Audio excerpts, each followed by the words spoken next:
सोचिए, क्या ऐसा हो सकता है कि सुबह जल्दी उठने की जो शक्ति है उसे इस्तेमाल करने का एक और भी बेहतर तरीका हो?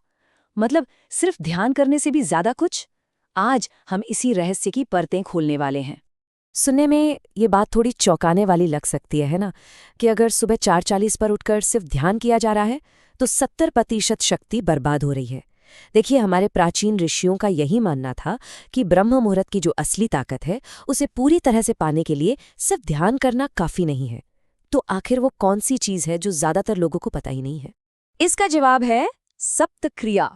ये वो 7 स्टेप्स की साधना है जिसे ऋषिकेश के एक साधु ने साझा किया था। उनका कहना था, इसे 21 दिन करके देखो और इसका असर खुद ब खुद महसूस होगा। तो चलिए इस साधना को स्टेप बाय स्टेप समझते हैं। ठीक है, तो इस साधना में उतरते हैं। इसकी शुरुआत होती है 3 बहुत ही सरल लेकिन बेहद जरूरी तैयारी के चरणों से। ये हमारे शरीर और मन को आगे की गहरी क्रियाओं के लिए तैयार करते हैं।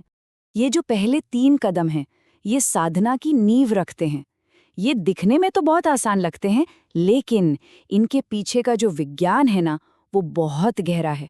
चलिए देखते हैं कि ये हैं क्या। तो ये हैं पहली 3 क्रियाएं: जल स्पर्श, फिर प्राण आह्वान और आखिर में दिशा चयन। हर एक का अपना एक खास मकसद है। तो सुबह 3:40 पर उठने के बाद सबसे पहला काम है जल स्पर्श। ऐसा क्यों? कहा जाता है कि इस समय हमारी आंखें पीनियल ग्लैंड यानी हमारी तीसरी आंख से सबसे ज्यादा जुड़ी होती हैं और ठंडा पानी इस कनेक्शन को तुरंत एक्टिवेट कर देता है। अब ये जो दूसरा कदम है ना, प्राण आह्वान, ये तो बहुत ही दिलचस्प है। करना क्या है? पानी पीने से ठीक पहले गिलास को पकड़कर उसमें 3 बार अपनी सांस छोड़नी है। अब इसके पीछे का विज्ञान समझिए। हमारी जीवन शक्ति, जिसे हम प्राण कहते हैं, और हमारी सांस में जो कार्बन डाइऑक्साइड है, वो मिलकर पानी को अल्कलाइन बना देती है। और ये अल्कलाइन पानी जब शरीर में जाता है तो हमारी 72,000 नाड़ियों, मतलब जो हमारे एनर्जी चैनल्स हैं, उन्हें जगाने का काम करता है। कमाल है ना?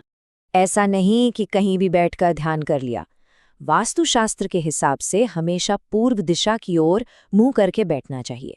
ऐसा इसलिए क्योंकि सुबह 3:40 से 5 बजे के बीच पृथ्वी की जो इलेक्ट्रोमैग्नेटिक फील्ड है, वो पूर्व दिशा से सबसे ज्यादा शक्तिशाली होती है।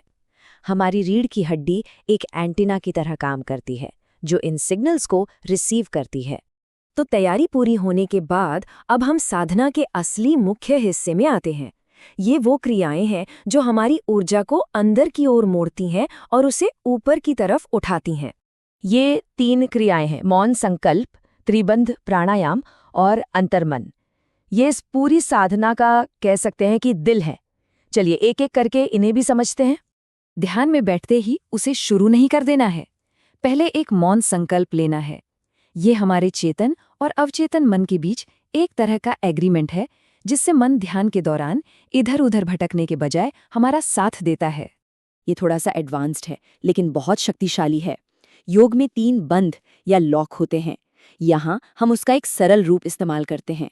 ये 3 लॉक ऊर्जा को नीचे की ओर बहने से रोकते हैं और उसे ऊपर की तरफ क्राउन चक्र यानी हमारे सबसे ऊंचे ऊर्जा केंद्र की ओर धकेलते हैं। बस एक बात याद रखनी है, शुरुआत हमेशा धीरे धीरे और आराम से करनी है। तो 15 मिनट का ध्यान हो गया, बहुत अच्छा महसूस हो रहा है। अब आगे क्या? ज्यादातर लोग यहीं पर एक बहुत बड़ी गलती कर बैठते हैं। वो तुरंत उठ जाते हैं और इस पूरी प्रक्रिया के सबसे शक्तिशाली हिस्से को मिस कर देते हैं।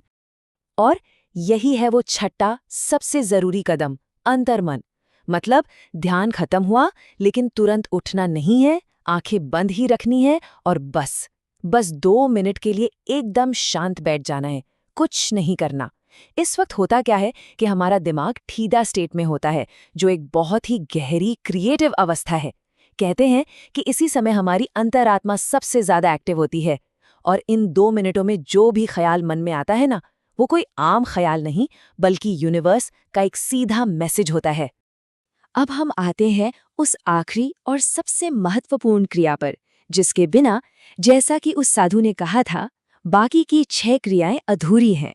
ये जो 7वीं क्रिया है, ये इस पूरी साधना का शिखर है। ये एक बहुत ही सरल सी क्रिया है, लेकिन इसका असर सबसे गहरा होता है। यही वो चीज़ है जो पूरी प्रक्रिया को एक साथ बांधती है। और वो क्रिया है कृतज्ञता। उठने से ठीक पहले बस अपने हृदय पर हाथ रखकर 3 बार मन ही मन कृतज्ञता व्यक्त करनी है। जब हम धन्यवाद देते हैं तो ब्रह्मांड को ये सिग्नल जाता है कि उसके उपहार मिल गए हैं।